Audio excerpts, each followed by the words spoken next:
Another TikTok ban is on the menu. Coming this week, April 5th. Here's everything you need to know, especially if you work in advertising and marketing. If you're new here, hi, this is Mischief at No Fixed Address. We're an award-winning creative advertising agency. We make brands famous and solve their business problems with creativity. We can only do that if we have the finger on the pulse of social and the landscape for TikTok has never been shakier.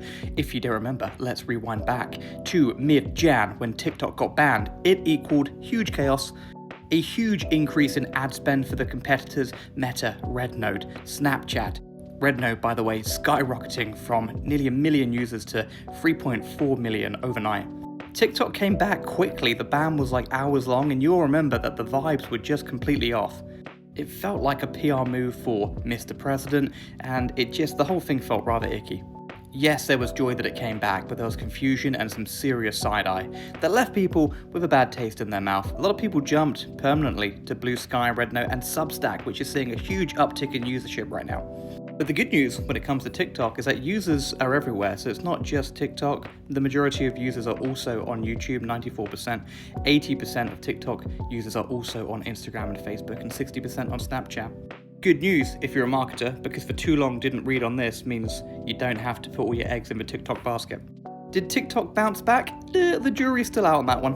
But here's what's clear, while TikTok was flipping and or flopping, the competitors were not. Everyone changed their game and added features to try and mirror the TikTok experience. Reels and YouTube Shorts, for example, broke their cap on time limit for posting. In the lead up to the first TikTok ban around this time last year, Mischief, we shifted our social strategy.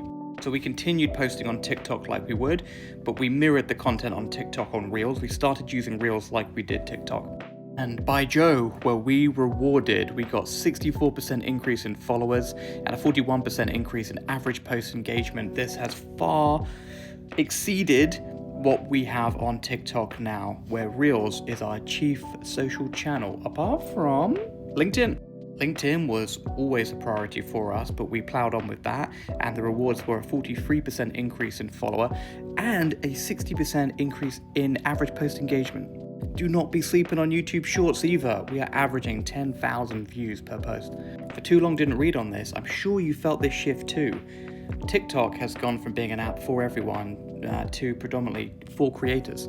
Creators came out the ban looking fresh and nice, and brands that act like creators came out of the ban looking fresh. And those creators and those brands that act like creators, if they're doing that kind of content all over their channels and distributing that portfolio nicely so you haven't got all the eggs in one basket, they are the ones set for success for the future, with or without TikTok. What are your thoughts on this? Comment below.